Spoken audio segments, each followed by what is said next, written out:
大家好，我是面具人，今天出大事了。哎呀，想到我接下来要讲的东西，我的心里就发抖呀。你说这老百姓赚点钱呀，不容易。可是呢，现在出事儿了，那这究竟是什么事儿呢？哎呀，这个事儿可事关重大了，太可怕了。标题你们也都看到了，央行宣布房价下跌，加密货币国有化，资产数字人民币化。中共抓捕1100名比特币玩家，大清洗来了，割肉亏，持有犯法，究竟该怎么办呢？你们看，这房子、加密货币可都是值钱的东西呀。可是呢，国家现在对这块领域的资产有了新的定性。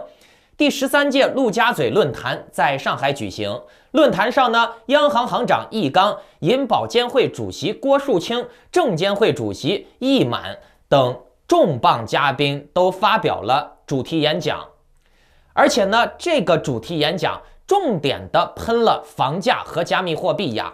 咱们先来说房价的问题，央行党委书记、银保监会主席郭树清他就直接在会议上宣称啊，这房价呀、金融呀，就像爬山，越是陡峭的山峰，上去不易，下来更难。压住房价永远不会下跌的人，最终会付出沉重的代价。看，银保监会主席、央行行长都已经把话说得这么重了啊！你觉得房价永远不会下跌，那你以后就要付出惨重的代价，听懂了没？前几天成都、广西的二手房的挂卖量都非常的高，但是呢，成交量却非常的低，为什么呢？总之呢，有各种各样的问题吧，像学位、学区，还有那些证件呀、手续不全呀，或者是不给办贷款、价位等问题，就导致了这些房子的交易变得异常的困难。现在国家自己又要推自己的公租房了，国家要收房租了，然后呢，国家又告诉你，这房子不能炒了，这房价要跌了。哎呀，年轻人买不起房子就不要买了，还不如赶紧拿钱去租房子呢，对不对？那这房租谁收嘛？国家收，对不对？总之呢，兴百姓苦，亡百姓苦。这个房价的涨跌其实和底层的百姓都没多大的关系，底层的百姓都只是韭菜而已，是要被宰割的。不管你是买房还是租房，都是要被横刀子割肉的。共产党他就是这样，把简单的事情给你搞得很复杂，给老百姓定各种各样的条条框框和规矩，埋坑，让你啥都弄不成。可是呢，共产党不一样呀，党员不一样呀，他们这些官僚自己不用守规矩呀，他们是凌驾于法律之上的呀。这些当官的哪还用买房嘛？房子都是送的，这些规矩呢也对他们没有用，人家就是立法者，对不对？不仅如此呢，就连普通老百姓的各种投资啊，股票、证券、期货，包括现在的加密货币，哪一个不是被共产党控制的？哪一个不是国有化的？我就问你，在中国有没有私人财产这一说？你所有的东西都是为国家服务的，懂了没？我就问你，就像那些前段时间说什么收矿场呀，收上去的加密货币，咋这些矿场都没关？今天新闻还出来了，没有关，但是被监管了。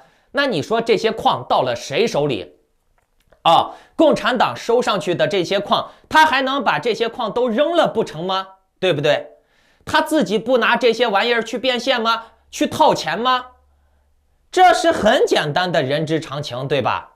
他肯定是要拿去变现的嘛，那这不就成了抢了，对不对？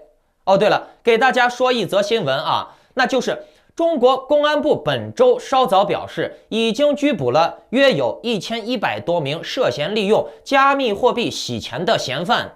这个声明指出呢，中国23个省区的警方日前同步展开扫荡行动，破获了170多个利用加密货币为电话网络诈骗分子提供洗钱服务的犯罪集团抓捕了违法犯罪的嫌疑人有1100余名。哎，说到这儿了啊，你看面具人我的这个嘴呀，真的，哎呀，我上次的节目里面是怎么说的？倒卖、交易、私藏加密货币不上报者，通通都是违法的，通通都是犯罪集团，全部都要抓起来。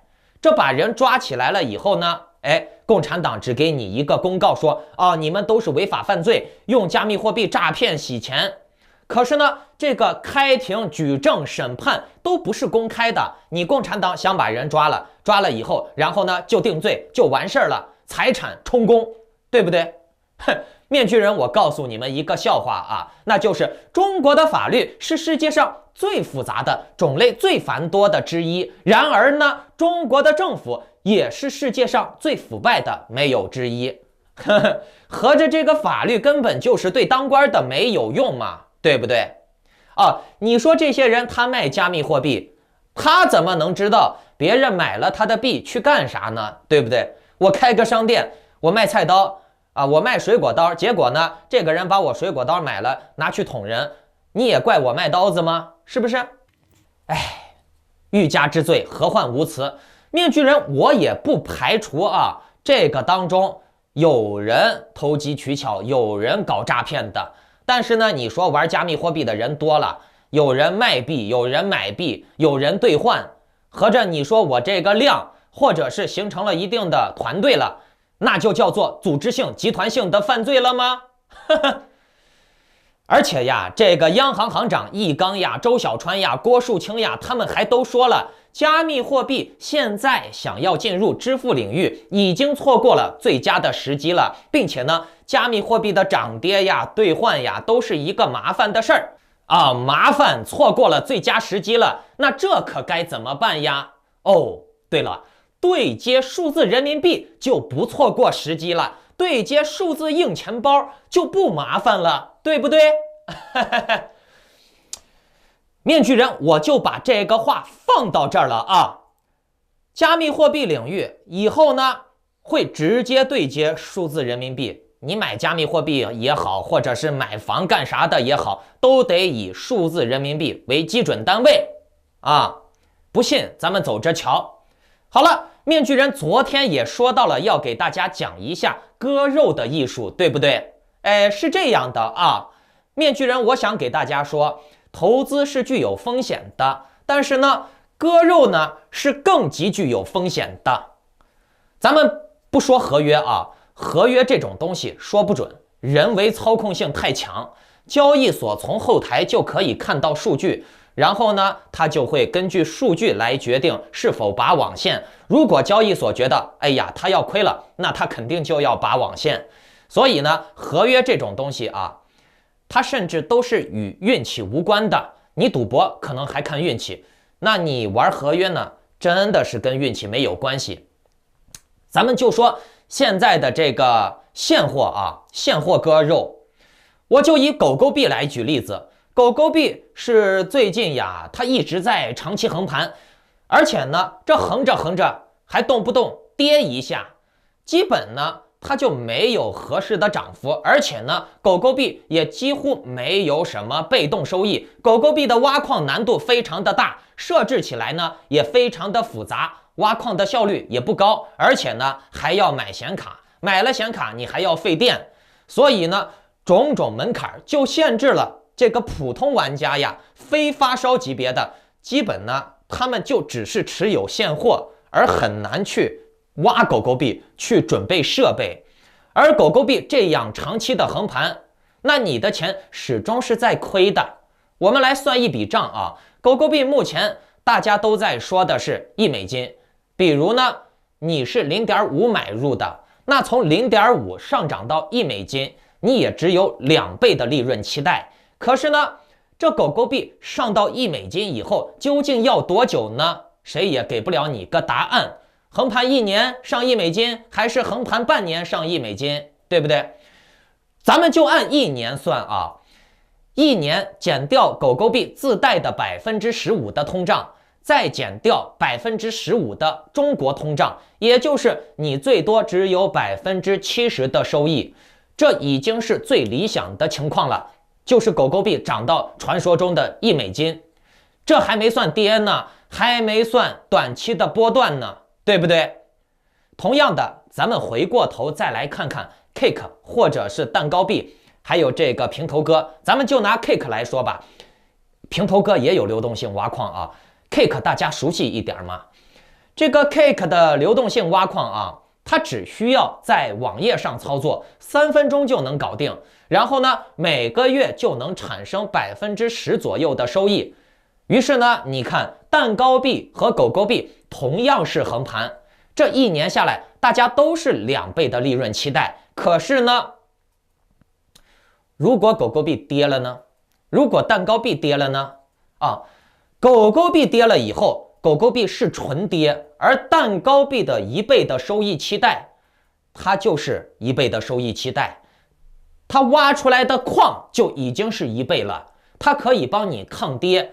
如果1年以后这个蛋糕币腰斩了，你只需要卖掉你的矿，加上你自己的本金，你还是没亏。但是呢，狗狗币1年以后如果腰斩了的话，那就真的是腰斩了。就这还没算通货膨胀呢，对不对？同样呢，往上数，狗狗币到达$1了，蛋糕币呢翻倍了，对吧？大家都是翻倍，但是呢，蛋糕币还挖出来了1倍的本金币，跟本金差不多，有1倍的币。那蛋糕币翻倍了以后，你就能得到的是差不多4倍的收益。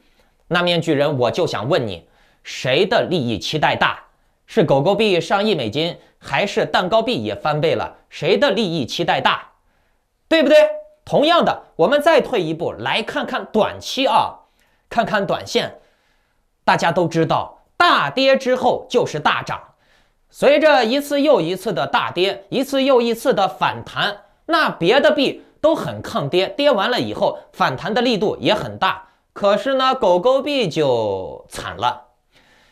狗狗币每次下跌换来的上涨幅度都很小，上涨幅度都很低。同样是大跌，别的币很快就能涨回来，可是狗狗币就越来越低，越来越低，这是非常尴尬的。比如这个狗狗币跌到了0.2，然后呢，它又涨回来到了0.3，就在0.2、0.3、0.3出头，就这样徘徊。好不容易呢，涨到了0.4，还是因为要上全球最大的加密货币交易所 Coinbase PRO 这样的超级利好消息，才只有一点点的涨幅。可是你看人家蛋糕币跌到了10块，迅速就反弹回到了20，回落到了15，又冲到了21、22，甚至24。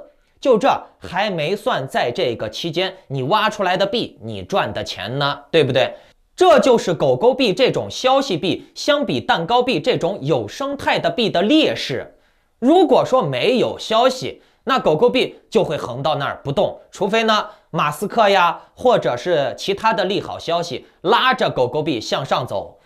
而它就不像蛋糕币这种，它有自己的社区，有自己的空间，有自己的玩法它的根基这么稳定。如果你判断准了狗狗币很难有回升空间，如果说你目前狗狗币的亏损幅度不大，比如15%、20%，甚至30%，那你就可以考虑直接转移阵地，或者是投资幅度太大的，点位太高的，他现在割肉的话很亏。那这些人呢，通常也会有低阶拉低均价赚一点的想法。那面具人，我就告诉你，你也没必要再继续低接狗狗币了，因为你接进去也不一定会有太高的收益期待的。你用同样的钱去低接狗狗币，你不如低接 SLP、XE 还有这个蛋糕币。这些币从我第一次推荐到现在已经经历过好几次的低接，然后呢大幅反弹了。可是呢，狗狗币很少出现这种情况。那你们知道这意味着什么不？这就意味着同样的钱，你去低接狗狗币，你涨不了多少，赚不了多少，可是呢，你去低接 SLP 蛋糕币，那你就能赚很多。当然了，你说你要持有长线，你持有长线，你放到里面不动了也行，但是呢，把钱放到蛋糕币里面，人家蛋糕币还有被动收益啊，每个月10%，狗狗币呢很麻烦，是不是？不仅如此呀，有些人呢搞的是更倒霉，他们虽然离开了狗狗币，可是呀又掉进了狗屎币呀、猪币呀、狗宝贝币什么的新坑。那面具人，我只能说，跟对人很重要，交流的圈子很重要。很多那些炒币群、推币群的博主什么的，他们的群里面、他们的频道里面是有专门的托儿在带节奏呢，专门来陪你们聊天、留言、煽动你们的情绪，听懂了没？但凡是有点脑子的人啊，仔细观察他们的群聊天，仔细观察他们频道下面的留言。哎呀，老师你说的太好了！哎呀，兄弟们冲呀！哎呀，这个单车变宝马呀！哎呀，你的孩子下半辈子不用愁了呀！哎呀，老师你是我的心中明灯呀！哎呀，老师你带我赚大钱了。清一色的都是这种话，而且有很多的群啊，它都是军事化管理的，什么能说，什么不让说，都有统一的步调的，套路很多的。那反过来看呢，面具人的会员群就纯粹的多，会员朋友可以给我留言作证啊。哦，对了，顺便给大家说一下，已经加入实战会员群的观众朋友们，给我发邮件啊，我来拉你们进群啊。如果我没有回复你，你就多发几封，因为这个邮件咨询的人太多了。那面具人的会员群里面啊，是比较自由的、公平的、民主的啊，都是有素质的人在互相交流，不存在带货、带节奏、拉托什么的，也没人煽动情绪。我这个人呢，就是光明正大，会员群就是会员群，你想要免费的，你可以去那些野群，对不对？去那些套路群，对不对？面具人的群里面不搞套路，网络上呢有些套路还深得很呢。比如呢，你看那些博主啊，有的博主只有几千个粉丝，他的收费是实战群700刀、300刀、500刀一周。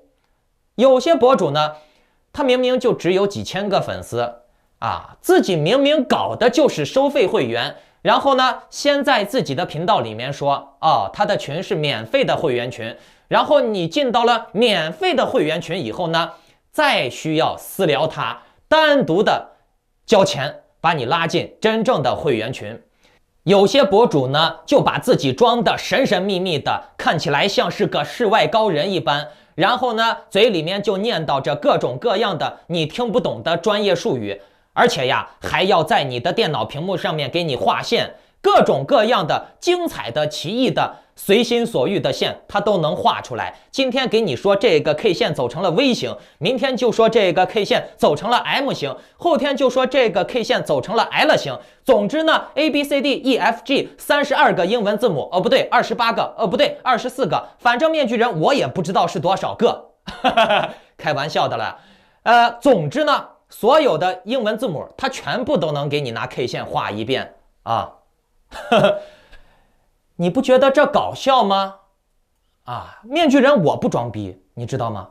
啊，面具人我这种连英文字母有28个的人都不知道，哎，不对，应该是15个啊，到底是多少个？大家可以留言告诉我啊。哎，这世界上不存在神奇的人。